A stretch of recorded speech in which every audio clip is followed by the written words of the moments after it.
오늘은 성령을 왜 주셨는가 그런 제목으로 말씀을 드리려고 합니다. 사도행전에서는 성령을 우리에게 주시는 것은 증인이 되게 하려고 성령을 주셨다 그렇게 말씀합니다.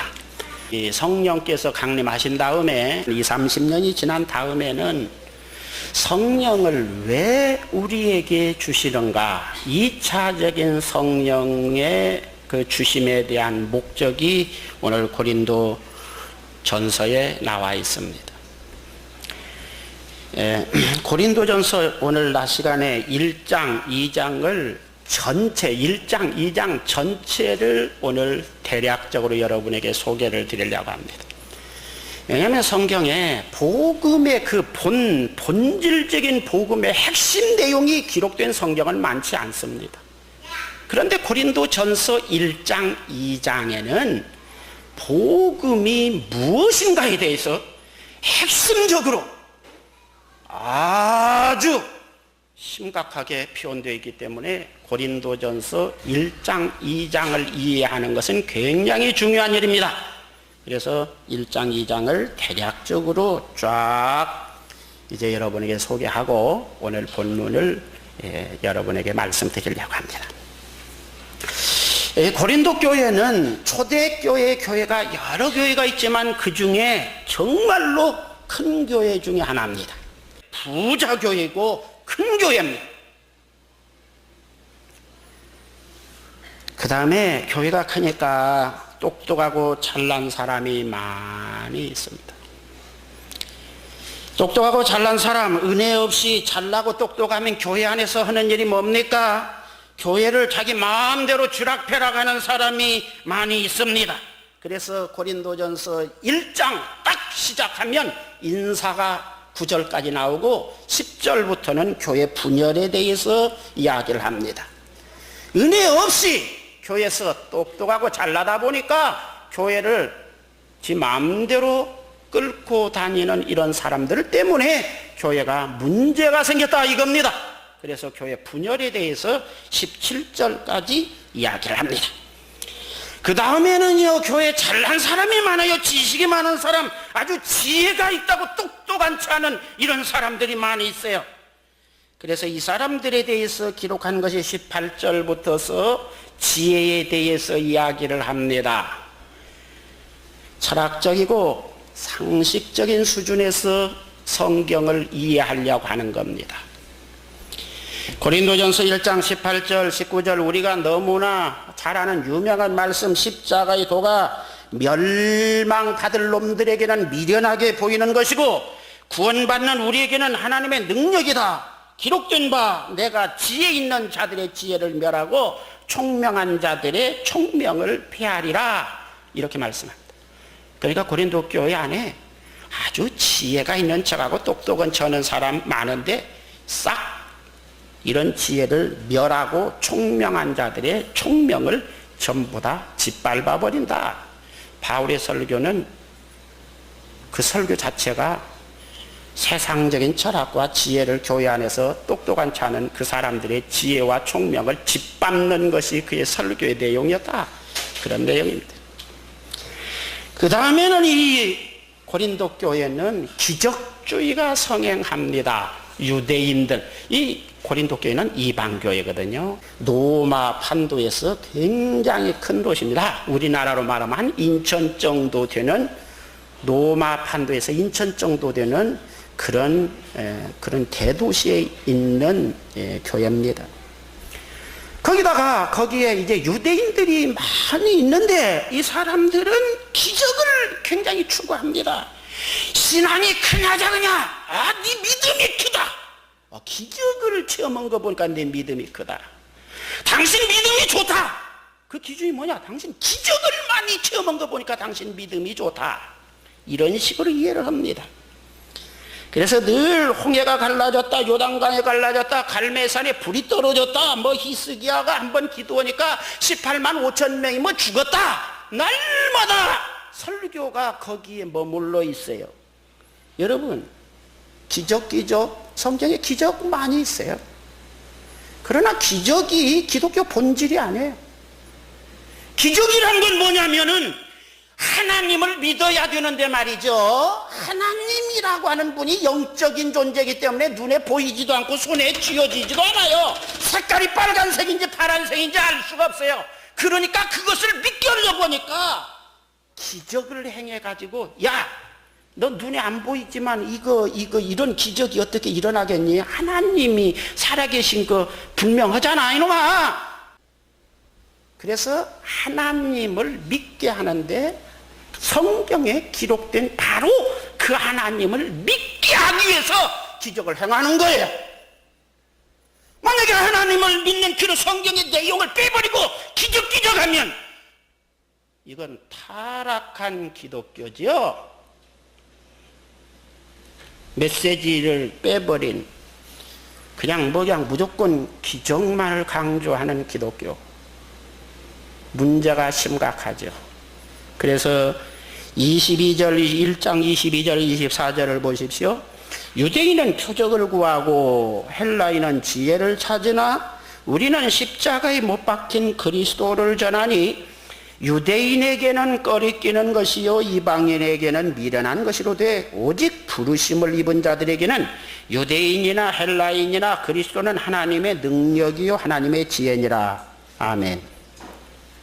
유대인들은 표적을 구하고 지금 헬라 철학을 자랑하는 헬라에서 온 신자들은, 로마 신자들은 지혜를 찾는데 너희들이 기적을 원하거나 지혜를 찾거나 말거나 나는 십자가 예수만 전한다. 자, 2장에 넘어갑니다. 2장에 넘어가서 1절이 뭐라고 말합니까?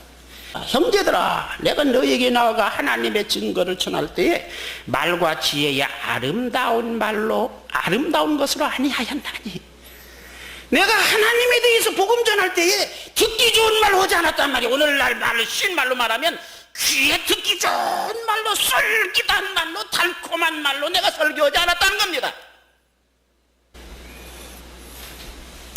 그리고는 또다시 지혜에 대해서 끄집어냅니다.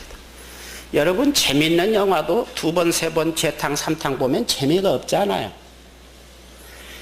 아니, 지혜라고 하는 주제를 앞장에서 이야기하고 마르고 닳도록 하더니 또 2장에까지 들어와서 또 왜 그 주제를 끌고 재미없이 또 끌고 오냔 말이에요. 그러나 그것이 굉장히 중요하기 때문에 고린도 교회에서는 이 지혜, 복음도 하나님의 지혜입니다. 복음도 인간을 구원하는 하나님의 방법이고 지혜입니다. 그 다음에 이 고린도 교회는 사람의 지혜, 관원의 지혜가 지금 판치고 있는데, 지혜가 하나님의 지혜냐 사람의 지혜냐, 이거 복음이 무엇이냐에 대해서 분별시키기 위해서 다시 지혜라고 하는 말을 끌고 나옵니다. 거기에서 관원의 지혜, 지금 6절에 우리가 온전한 자들 중에서 지혜를 말하노니 이는 이 세상의 지혜가 아니요 또 이 세상에 없어질 관원의 지혜도 아니요, 이렇게 말합니다. 우리가 지혜를 말하기는 해. 지금 복음이 지혜야. 인간 구원받게 하는 이 구원의 복음이 하나님의 지혜입니다. 4,000년 동안 구약 성경에서 가르친 지혜입니다. 이 지혜하고 세상의 지혜하고 관원의 지혜하고 다르다는 거예요. 제가 나오기 전에 원어를 많이 사전을 살피고, 나는 원어에 잘하는 사람 아니에요. 헬라어 히브리어를 그냥 대략적으로 하지 아주 잘하는 사람도 아니에요. 그러니까 늘 사전을 끼고 사는 거예요. 제 서재에 가면 책상 옆에는 이만한 사전들이 그냥 몇 권씩, 다른 건 못 봐도 내가 사전은 꼭 찾아봐요. 사전적인 뜻이 뭐냐? 응용 말고 사전적인 뜻이 뭐냐 이거예요. 알콘이 뭐냐? 그랬더니 첫째가 되게 하는, 그리고 가로치고 권력, 권세 또는 지배권, 이렇게 했어요. 그러니까 지배권을 행사하고 권력을 잡는데 첫째가 되게 하는 지혜라는 겁니다. 여기서 오늘 성공 철학이 아마 여기에 나온 것 같아요. 아마 그 시대에도 있었던 것 같아요. 고린도 교회의 잘못된 복음이 세상에서 성공하고 출세하자는 첫째가 되게 하는, 이것을 복음인 것처럼 가르치는 것이 이미 고린도 교회에 성행하고 있었어요. 그래서 나는 그따위 거 가르치지 않는다, 바울 사도가 지금 이야기하는 거예요.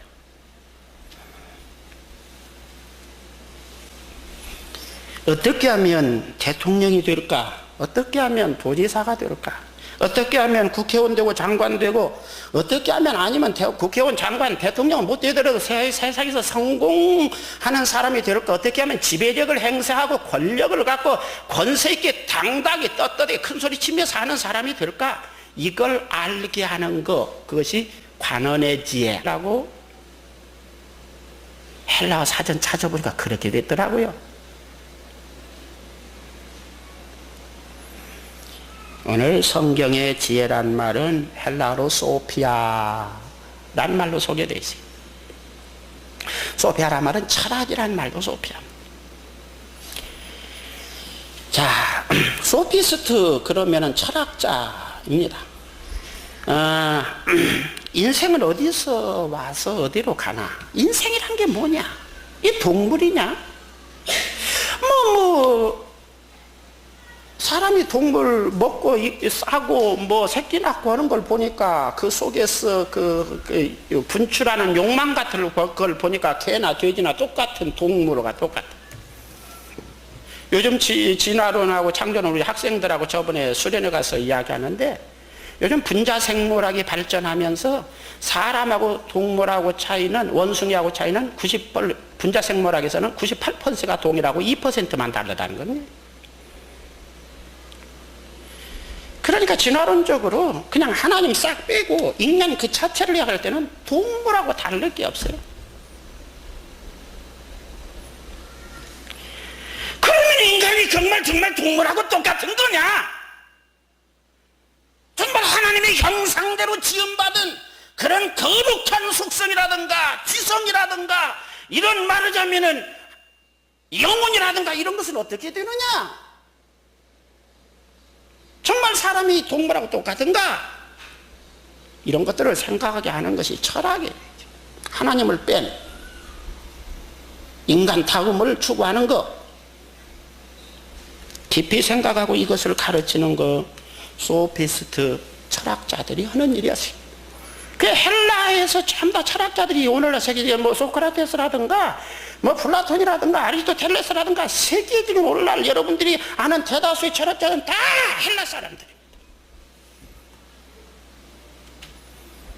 그런데요, 지금 바울 사도가 서 있는 이 시점에서는 이 소피스트들 하면은 이제 그런 삶의 지혜를 가르치는 사람들을 말하는 것이 아니라 궤변론자로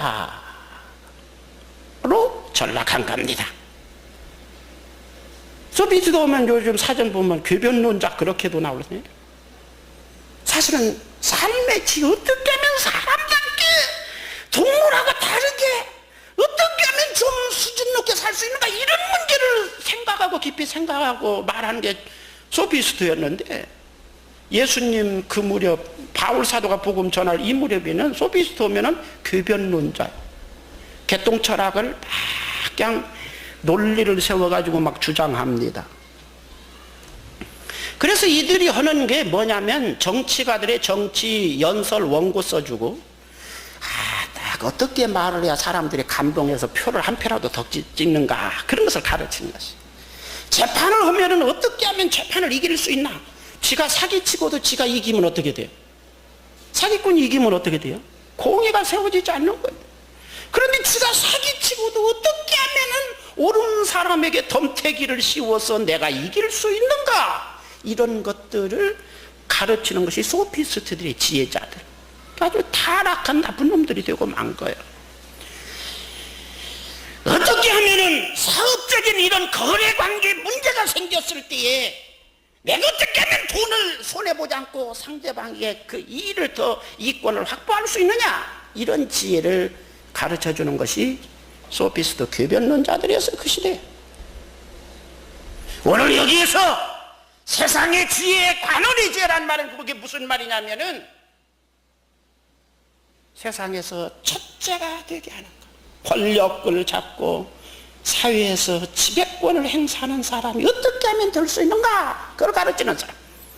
어떻게 하면 재판이라든가 이런 것 문제가 생겼을 때 사업적인 이권을 내가 더 많이 확보할 수 있는가, 이런 것을 가르치는 지혜자.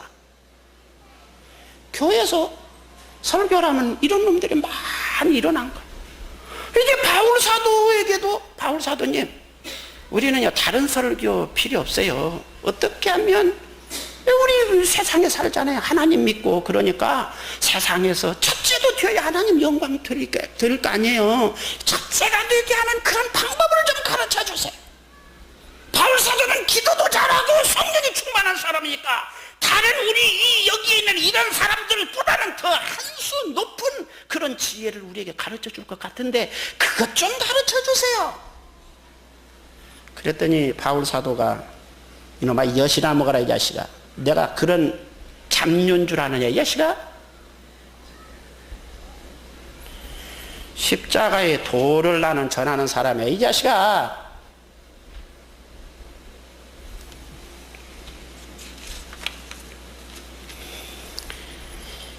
12절에 2장 12절에 자기도 지혜를 설교하지만은 자기는 세상으로부터 운영을 받지 않고 하나님께로부터 운영을 받았기 때문에 세상 것을 알게 하는 지혜. 영이라는 것은 깊은 것을, 그 앞에 고린도전서 2장 9절에 가서 보면 하나님의 깊은 것이라도 통달한다는 겁니다. 세상으로부터 운영을 받으면 세상의 깊은 것이라도 통달하겠죠. 그러니까 세상으로부터 운영을 받아서 세상이 깊은 것이라도, 어떻게 하면 출세하고 성공하나, 그걸 통달한 영을 나는 받은 사람이 아니야. 하나님께로부터 운영을 받았기 때문에 어떻게 하면 하나님을 깊이 세밀하게 전할 수 있을까, 나는 그것에 통달한 사람이다. 그러면서 하나님께서 주신 은혜를 알게 하는 지혜를 말합니다. 오늘 본문의 주제에 성령이 오시면 어떻게 되느냐 그랬더니요, 성령께서 우리에게 오시면 하나님이 주신 은혜를 알게 한다, 그렇게 지금 말씀합니다. 12절에 우리가 세상의 영을 받지 아니하고 오직 하나님께로 온 영을 받았으니 이는 우리로 하여금 하나님께서 우리에게 은혜로 주신 것들을 알게 하려 함이라. 성령이 오시면 알게 하는데요, 지혜가 생기는데 하나님이 은혜로 주신 것이 뭐냐, 그걸 알게 한다는 겁니다. 복음은, 축복이란 복음은 없습니다. 요즘 설교자들이 만들어낸 겁니다. 은혜의 복음이란 말만 있습니다, 성경에는. 신약에는. 그럼 축복이라는 게 뭐냐? 우리가 몸뚱아리를 가지고 살 때 먹고 입고 마시고 어쨌든 뭐 건강하고 이런 거 다 축복이라는 말 표현하는데, 은혜라고는 보따리, 큰 보따리를 쓱 풀면 그쪽 한 구석에 있는 거지, 그것을 복음의 영역에 다 포함시키지 않는다는 거예요. 지금 고린도 교회는 그것을 복음의 핵심으로 취급하려고 하니까 바울 사도는 그걸 찢어버리는 거예요.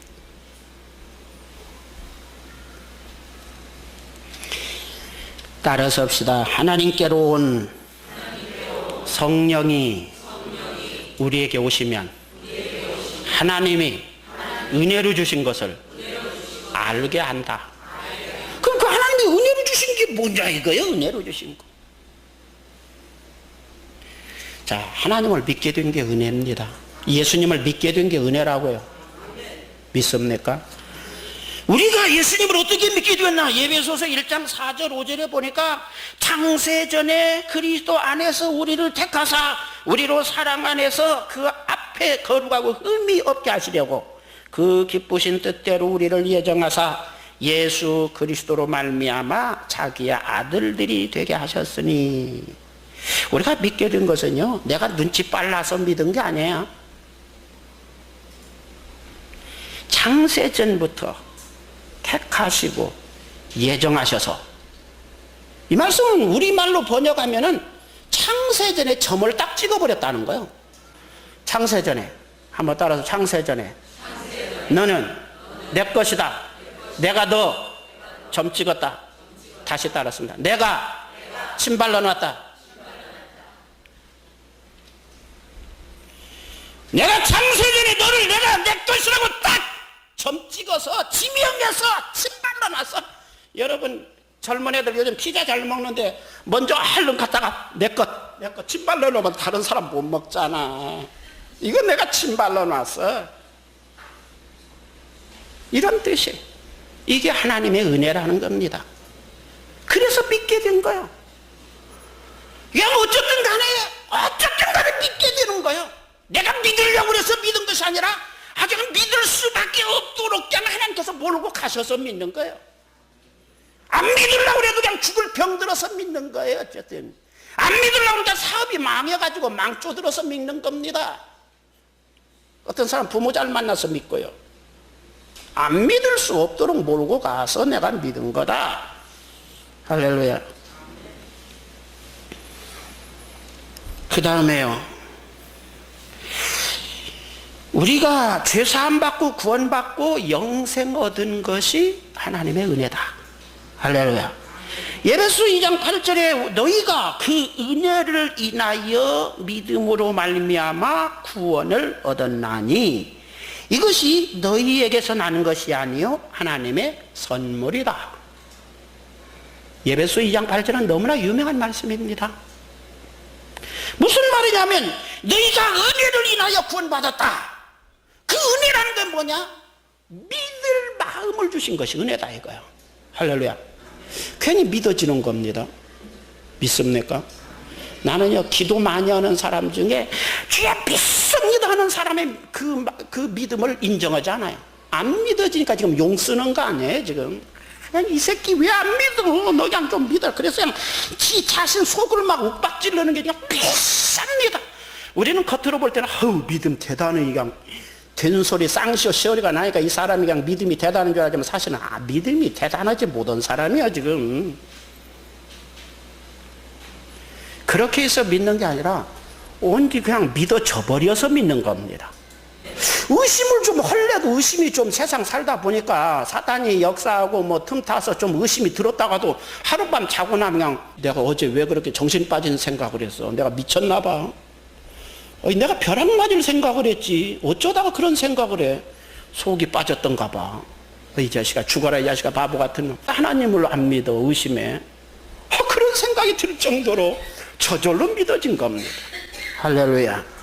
그렇게 해서 구원받게 하셨다. 이게 은혜라는 겁니다. 에베소서 1장 6절에 우리가 그리스도 안에서 그 은혜의 풍성함을 따라 그의 피로 말미암아 구속고 죄사함을 받았으니 이렇게 됐습니다. 여러분, 구원받았다고 하는 것은 큰 은혜 받아야 구원받습니다. 풍성한 은혜 받아야 구원받는 겁니다. 오늘 에베소서 1장 6절 우리가 그리스도 안에서 그의 은혜의 풍성을 따라 그의 피로 말미암아 구속고 죄사함을 받았으니. 할렐루야. 무지무지의 풍성한 큰 은혜 받아야 구원받는 거예요. 믿습니까? 큰 은혜 못 받으면 구원 못 받습니다. 교회 다녀도. 구원받았다는 것은 무지무지하게 큰 은혜 받아야, 최고의 큰 은혜를 받아야 구원받는 겁니다. 믿습니까? 구원받은 사람은 이미 큰 은혜를 받고 풍성한 은혜를 받은 사람이다. 이것을 인정하고 하나님 너무 감사합니다. 이렇게 큰 은혜를 내가 받다니 감사할 줄 알아야 됩니다.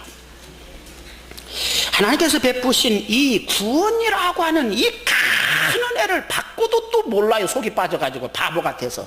그러니까 그 은혜를 알게 하려고 성령을 주셨다. 오늘 12절은 그렇게 말씀. 하나님께서 이 큰 은혜를 주셨어요. 그런데 세상을 살다 보면은 이 정신이 좀 헷갈려가지고 세상 것에 한눈이 팔려가지고 하나님이 큰 은혜를 주셨는데도 그걸 모르니까 그걸 알게 하기 위해서 성령을 주셨다. 믿습니까? 여기에 이 1,000억 원짜리 수표가 있어요. 이게 얼마짜리라고요? 이게 1,000억 원짜리 수표요. 뭐 이봉수 집사님 눈도 안 뜨고 1,000억 원 수표라고 얼른 따라서네요. 1,000억 원 수표 이게. 그런데 이걸 1,000억 원 수표인 줄 모르면 어떨까? 이걸 그냥 함부로 버릴 수도 있고 말이지. 쓰레기통에 버릴 수도 있고 그럴 수 있죠? 이거 알아야 귀한 것을 알 거 아니에요. 그래서 이걸 1,000억 원짜리 수표다고 알게 가르쳐 주는 것이 성령이란 말이에요. 알래? 그래서 구원받은 사람은요, 성령의 역사가 있어야 구원이 중요하다는 것을 알아요. 설교에 있어서도 구원이 중요한 것을 설교하는 자만이 성령이 충만한 사람이에요. 따져놓고 보면. 신앙생활하는 사람도요, 아무리 기도를 많이 해도 구원받은 것에 대해서 중요성을 모르는 사람은 성령 충만한 것이 아니에요. 가짜예요. 오늘 고린도 교회의 바울 사도가 힘겨서 말하는 건 그걸 말하는 거예요. 13절로 넘어갑니다. 13절 신령한 사람만 구원, 하나님이 주신 구원이 얼마나 큰 은혜인가를 안다. 따라서 합시다. 구원받은, 예수님 믿고 구원받은 것이 얼마나 큰 축복이라고 말하면 말이 안 되는데 하도 여러분들이 축복에 오염되었기 때문에 그렇게 내가 표현하는 겁니다. 세상에서 최고의 축복을 받은 사람이 구원받은 사람이에요. 성경에 나와 있는 모든 은혜 중에 제일 큰 은혜를 받은 사람이 구원받은 사람이에요. 그걸 아는 사람이 신령한 사람이다. 13절에. 믿습니까? 기독교를 잡류로 전락시키면 안 됩니다. 바울 사도는 지금 그것을 교정하려고 하는 겁니다.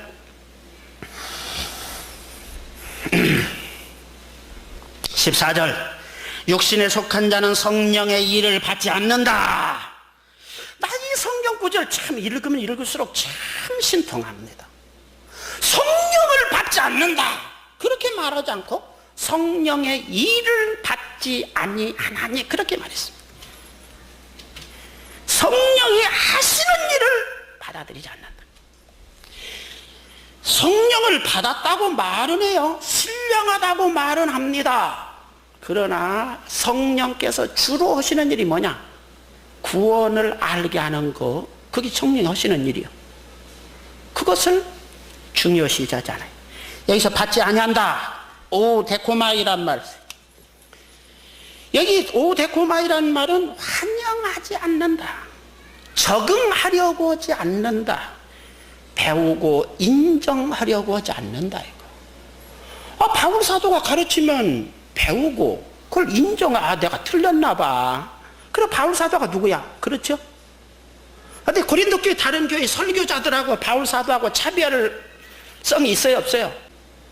그럼 바울 사도가 가르치면 아이고 우리가 몰랐네요. 우리가 착각했나 봐요. 그렇게 배우고 인정하고 거기에 적응하려고 해야 되는데 도대체 배우려고 하지 않고 인정하려고 하지 않고 적응을 하려고 하잖아요. 오데코마이라는 말. 왜 그러냐? 미련하게 여긴다는 거예요. 여기서 미련이란 말은 모리아란 말을, 그래서 히브리어 모리아는 아브라함이 이삭 낳을 모리아하고 헬라어 모리아하고는 발음은 같지만은 뜻은 다르다 이거요. 그래서 여기 모리아, 불합리하게 여긴다, 말도 안 되는 소리로 여긴다, 바보 같은 소리를 짓거리는 것으로 여긴다 그래야 돼 사전에. 바울 사도가 지금 이야기하면요, 바보 같은 소리, 말도 안 되는 소리, 불합리한 소리, 그런 소리로 인정하고 받아들이질 않아요.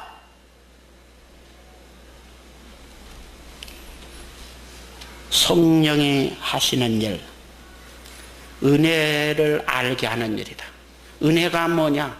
예수님 믿고 죄사함 받고 구원받은 것이 가장 큰 풍성한 은혜를 받은 사람이 받은 은혜다. 할렐루야. 그것을 알게 하는 것이 성령의 일이에요.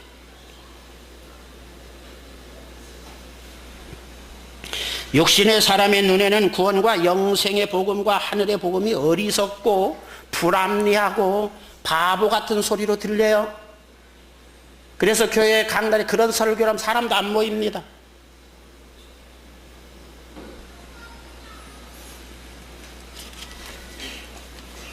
(16절로) 넘어갑니다. 오늘 마지막 2장 마지막 절입니다. 1장 2장을 여러분 다 소개한 겁니다. 지금 16절을 보십시오.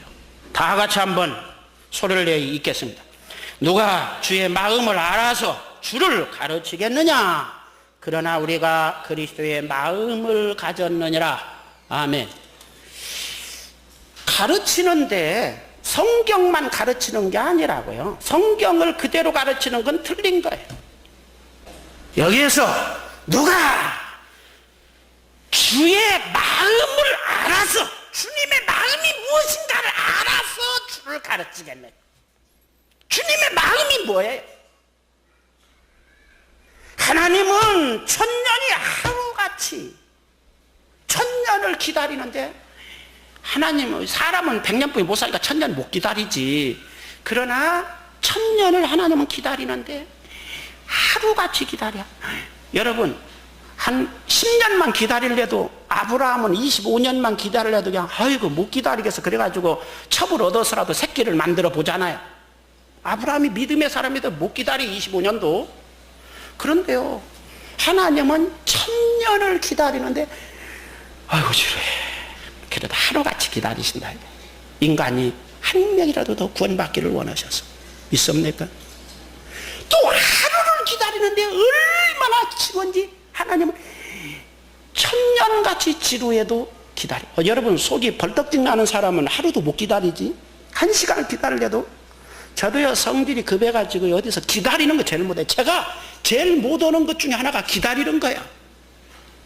여러분, 깨소금 맛을 좀 드리려고, 제가 연애할 때 그러면 사람들이 웃잖아요. 제가 교제할 때, 결혼하기 전에 그 데이트도 했지 않겠어요?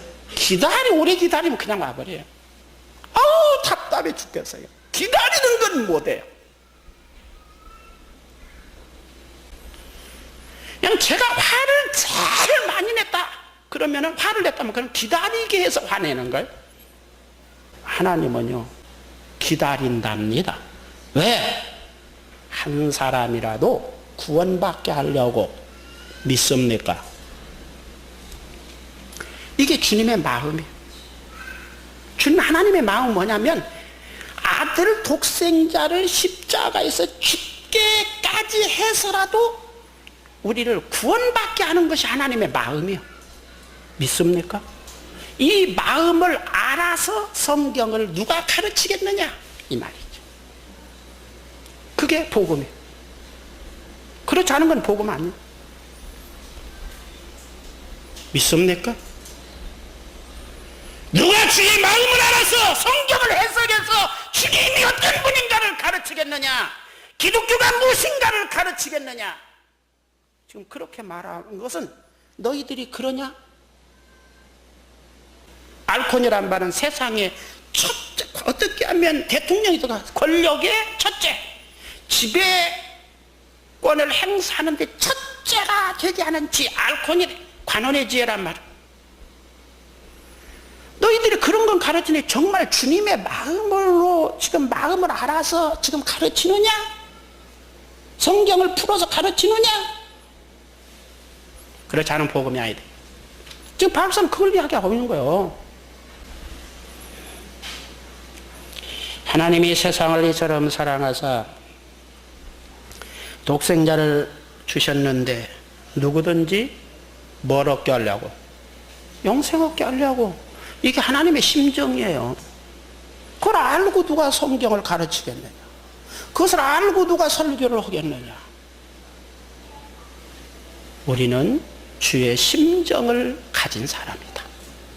믿습니까? 그렇기 때문에 너희들이 뭐 바울 사도가 옳다 그러다 별스럽게 해도 나는 주의 심정을 가지고 하나님의 말씀을 복음을 전하는 것뿐이다. 한 30대 중반 된 어떤 사람이 마피아 중간 보수로 두목으로 활동을 하다가 잡혔어요.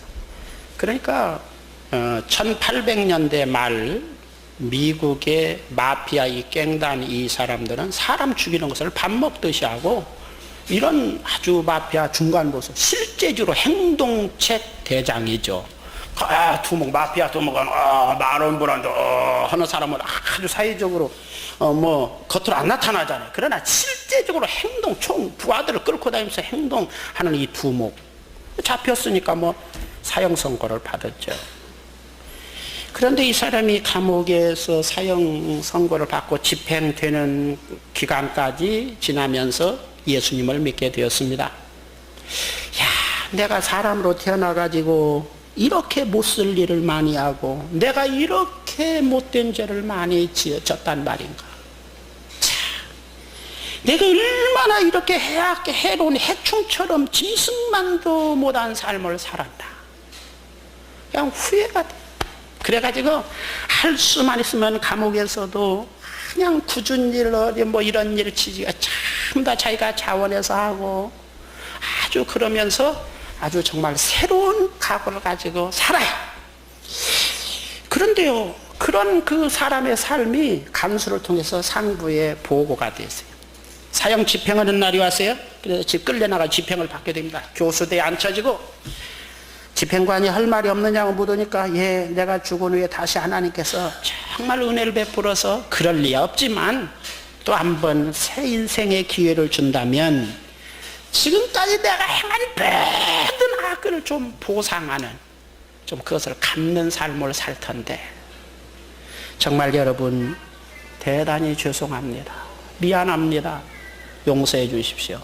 거기 있는 집행관들 그 사람들에게 그렇게 하고는 아주 천사처럼 맑은 얼굴로 교수대에 올라가서 기도하고는 그냥 덜컹해서 밑으로 떨어졌어요. 이제 교수.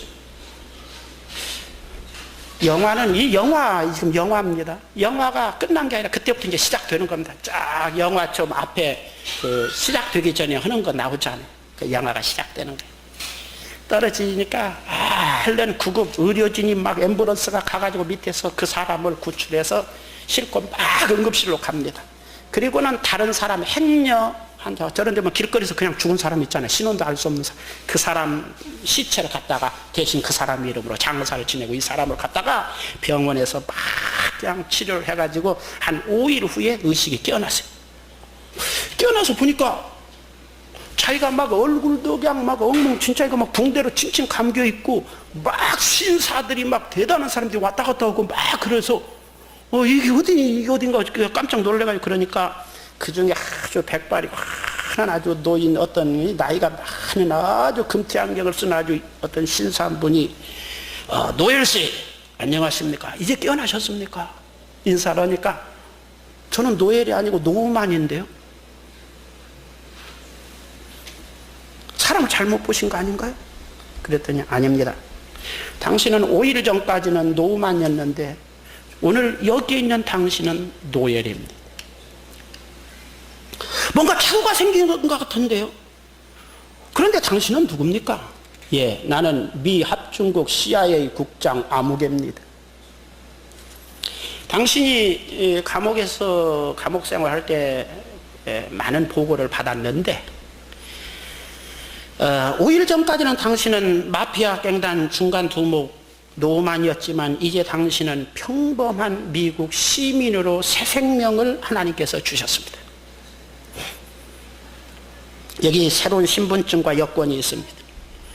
당신의 얼굴에 붕대를 풀면은 이 미국에서 제일 기술이 좋은 성형수술 의사가 완전히 당신 얼굴을 뜯어 고쳐서 아무도 당신을 옛날에 노만이라고 분별할 만한 사람은 아무도 없습니다. 완전히 뜯어 고쳐버린 거예요. 입도 아마 메기 입을 뭐 좀 이렇게 고치고 돼지코를 뭐 이렇게 고쳤는지 어쩌는지 모르지만 어쨌든 완전히 뜯어 고쳐서 아무도 당신을 옛날에 노만이라고 기억할 사람, 알아볼 사람 한 명도 없어요. 문제는 당신 자신입니다. 우리가 다른 거 다 고쳤는데 그러나 당신이 기억력을 고치지는 못하고 당신의 습관을 고치지는 못했습니다. 이제 당신은 생각도 바꿔야 되고 습관도 고쳐야 되고 말버릇 다 고쳐야 됩니다. 심지어는 당신의 부모, 형제, 친구까지도 다 버려야 됩니다.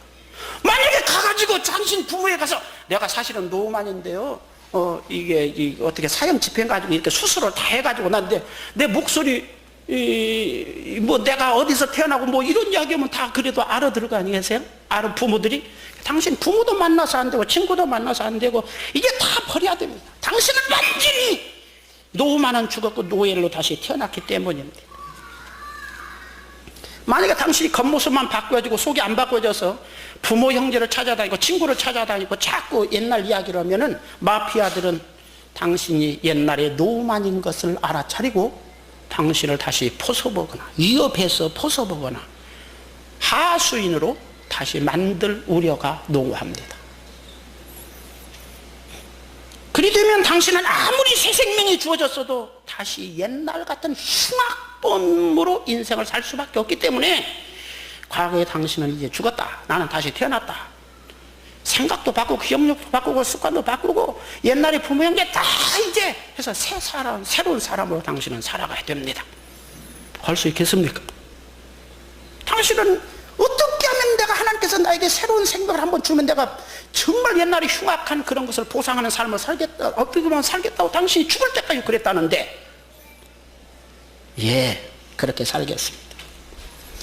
그래서 이 사람은 노만이 아니라 노엘로 자기를 살려준 조국을 위해 CIA 요원으로 마피아를 소탕하고 여러 가지로 미국의 국가 이익을 위해서 충성을 하다가 그 위에 아프리카 오지에 가서 선교사로 파송받아서 남은 여생을 아프리카 고아들을 돌보면서 산다.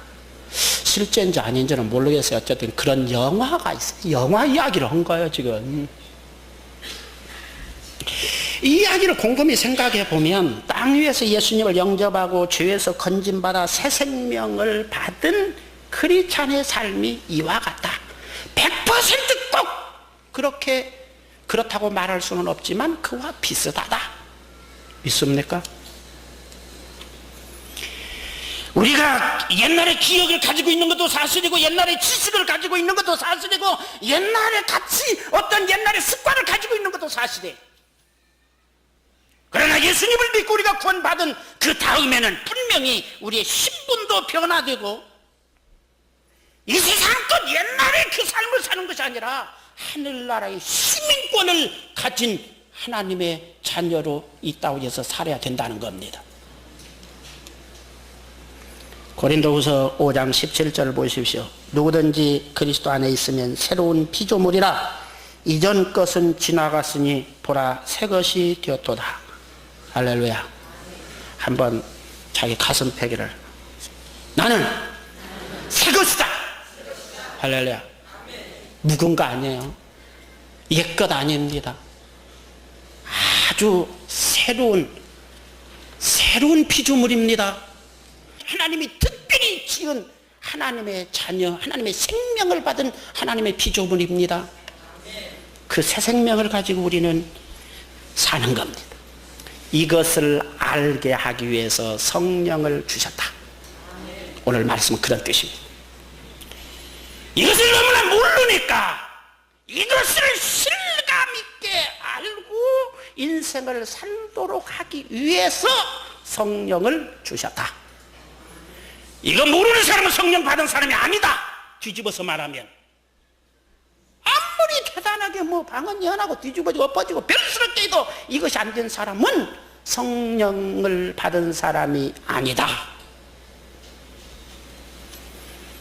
왜 성령 주셨나? 은혜로 주신 구원과 새 생명이 얼마나 큰 은혜인가 그걸 알고 그 생명의 말하면 본성, 신분에 맞게 살게 하려고 하나님이 주셨다. 할렐루야.